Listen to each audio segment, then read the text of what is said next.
Now for our fourth and final inductee. Could Jeff Waldron make his way up to the stage?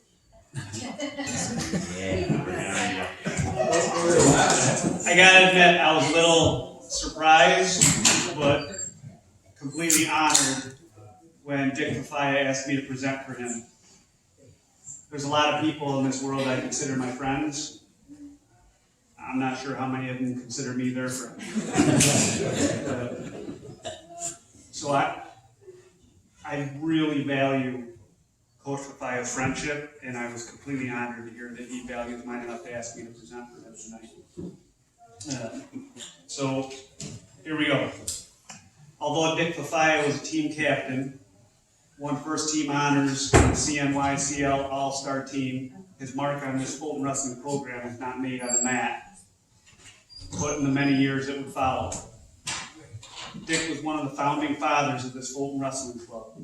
During his years as an assistant coach for Fulton's high school team and a coach for Fulton's club teams, he was a fixture in all of the off-season wrestling circuits, arranging clinics, practices, team competitions, virtually year-round.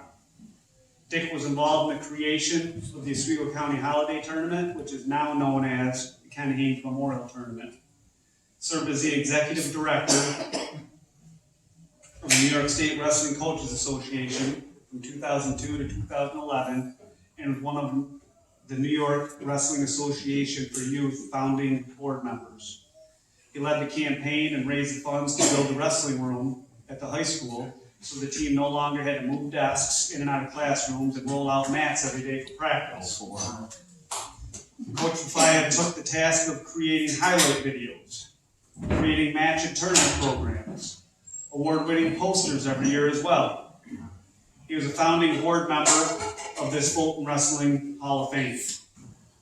Of all the contributions Dick made to the Fulton Wrestling program, the one that was the greatest from my perspective was the influence he had on me as a mentor and as a friend. It is rare that a day goes by that I'm not on the phone with Dick seeking advice or guidance, bouncing ideas off from him, or just using him as a sounding board. He was and is always there to listen. Even if he didn't necessarily agree with some of the decisions I was making, he was there to support that decision. Through many years, Dick had a partner with Hall of Fame coach Tim Moore. Unfortunately, Tim is no longer with us. When you saw one, you saw the other. Even after they were no longer having kids in the program, they stayed active. In addition to his brother Bob, sons Rick and Dan, Dick also had cousins and nephews that wrestled and left their mark. His nephew Greg went out to coach in Oregon, and his cousin Dave is now the head coach out at CNS.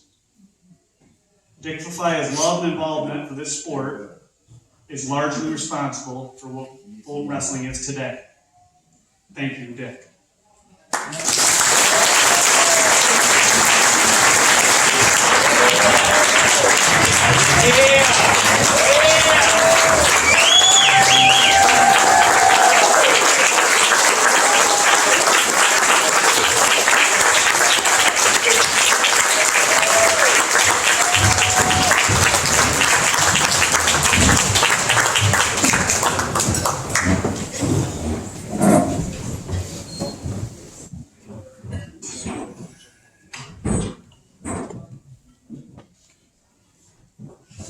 Everybody hear me all right?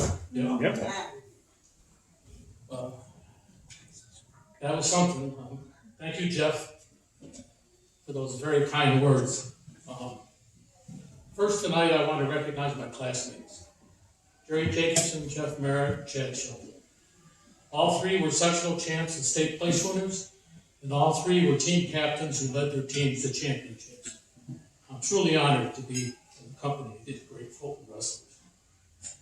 As everybody here knows, I've been involved with Fulton wrestling for a long, long time. I wrestled for Fulton in the early 1960s. Back then, there was riding time in high school matches. Chicken wings were perfectly legal, and the referees wore white outfits and white shoes. Don Diston and Al Paisano were my coaches. Both were great guys. but the sport was just as new to them as it was to me and my teammates. So we borrowed wrestling books from the library and taught technique to each other, while relying mostly on our conditioning and toughness to win matches. In the off-season, wrestling wasn't allowed in high school, and there weren't any clubs to train in. My off-season training was on Izzy Travado's buck farm. During our lunch breaks, Izzy, who was Fulton's first sectional finalist, would occasionally challenge me to a match on the lawn. It wasn't very pretty for me, but I learned a lot and I still loved it. My own competitive wrestling career ended after high school, and even though I would go on to a professional career in politics and government, my passion has always been with Fulton wrestling. I doubt anyone would have predicted back then that the wrestling teams from Little Fulton, New York, would become a perennial state high school wrestling power. And I can tell you that I never expected that I would play a part in it. It was more than 30 years ago when Gary Naruski asked me to take over the wrestling club and help coach the kids. I declined at first. I love Fulton wrestling, but I really didn't have the time, and I was perfectly happy helping out whenever and wherever I could. But Gary, being Gary, wouldn't accept that answer, and he kept after me until I finally agreed. I warned him that I would only do it for a year at most. But to no one's surprise, except maybe mine, that year or two became decades. And as if the club wasn't enough, I later signed on to help Mike with the high school team as well. A lot of nice people have said a lot of nice things about my role in Fulton wrestling, but the truth is that I was just a small part of this program. I'm certainly not responsible for the program's success. What exactly makes Fulton as successful as it has been for such a long time is not the work I did, nor was it the work of any one person. Rather, it's because Fulton wrestling was, and still is, a community effort. There is no better testament to that than that building we all helped build, where our wrestlers are now trained to continue Fulton's championship tradition. But for everything that building represents, and as important as it is to our future, I think it's Fulton wrestling's culture that separates us from most other programs and feeds our success. There's a lot to be said about our culture, but at its core, there are 4 guiding principles that were planted by Coach Wayne Blue almost 50 years ago. So I turn the page. First and foremost was the idea that in Fulton, wrestling was a team sport.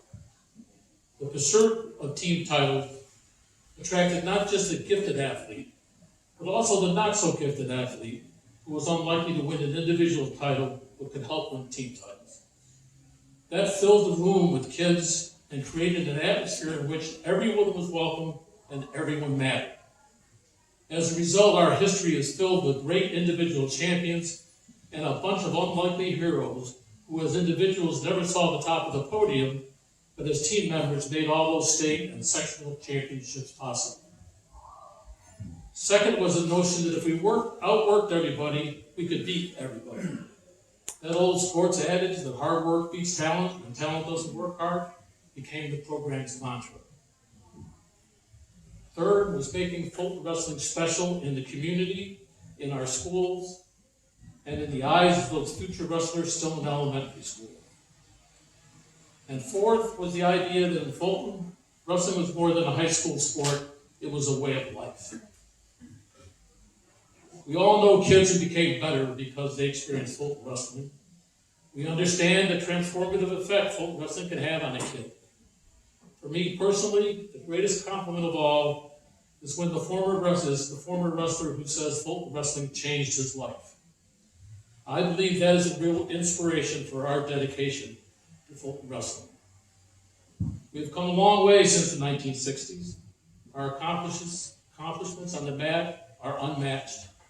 No other team in this state has been so successful for so long, but that's not the whole story.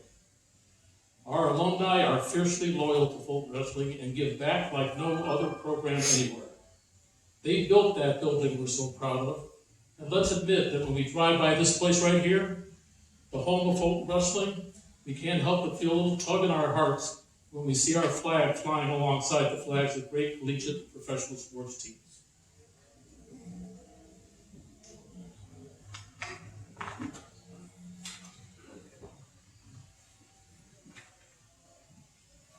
Finally, as everyone in this room knows, our champions, and especially those who've been honored with induction into the Hall, didn't get here without the support of their family.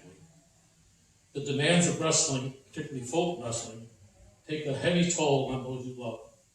So I'm happy that I could share this special moment with my family, Dan, Rick, Joanna, Avery, and especially my wife, Jackie. Jackie and I have been married for 53 years, and there's no way I could have been so involved in wrestling or that our boys could have wrestled this program without her unwavering help and support. Somebody once said that if you want to be truly happy, find a way to be around people who share your passion. I found those people a long time ago, and I'm proud to say they're here in this room tonight. And I always cherish this moment forever. Thank you very much.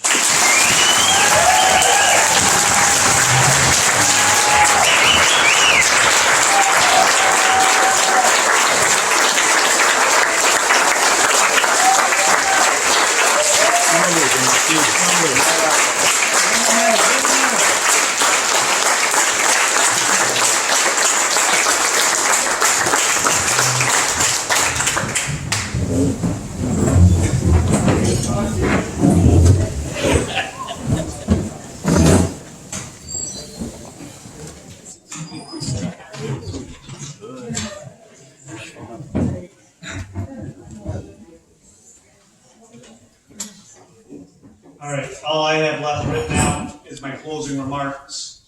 Oftentimes, I try to do that after dinner, and everybody's visiting, and everybody wants to get downstairs. So I'm gonna do my closing remarks now, so that after dinner, you don't feel like you had to hang around and hear what this idiot has to say again. So the idea of the Fulton Wrestling Hall of Fame is not a new idea. It took a small group of individuals to invest a lot of work in planning and dedication to the idea to make it happen. For that, I want to thank the Fulton Wrestling Hall of Fame Committee for their dedication and persistence.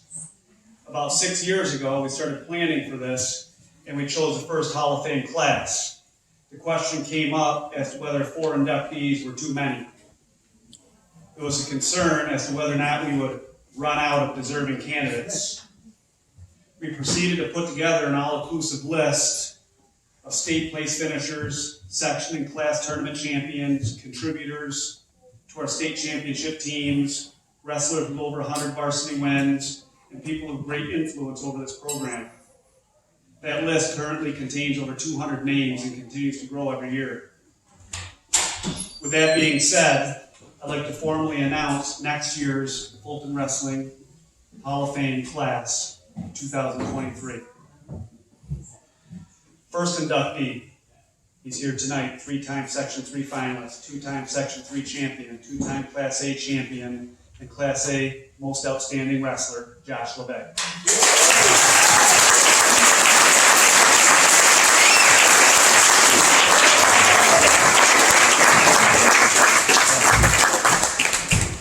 Second inductee is a man who gave many years to the Fulton Wrestling program, ran our youth program that would eventually grow up to win state championships for Coach Connors.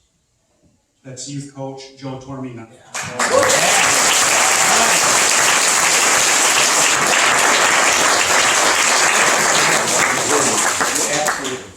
The third inductee is 3-time section finalist, 2-time Section 3 champion, 5th place in New York State, member of 3 state championship teams, Billy Hayden.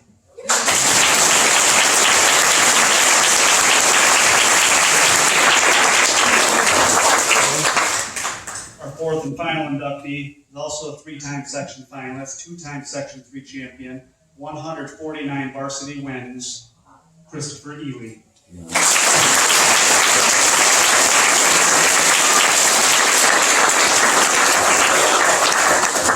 So I hope to see everybody at next year's Hall of Fame banquet and at our team's competitions, especially coming up this week. Our home opener against CNS. Actually, it's not our home opener. Our home opener is Friday Whoop your ass, Dave! So Tuesday we'll be traveling to CNS. It's found to be a great match. CNS is loaded this year. It's going to be a great match. So Tuesday in CNS. Is Oswego home, coach? No. So then we travel to Oswego. The home opener is Friday at Fairport, or at the War Memorial against Fairport. So we'll call him off. I'm only 3 in. Yeah, Fairport. I heard that correct. So hey, it's a big week. Tuesday, travel to CNS. Wednesday, travel to Oswego. Friday, home opener at the War Memorial against Fairport. Oh, man. Chucky, is that correct? Yeah. All right, good. We're going to see our future Hall of Famer David Wise on Tuesday. Hey, can I come on Friday or whatever that first work? You're not banned yet, my friend. Johnny's dad won't be there. Yanni's dad won't be there too bad. So enjoy your dinner. Thank you for being here. Again, if you want to get any raffle tickets from Coach Pulowski, if you're an avid hunter, there's 20 each raffling off. Thank you all for being here.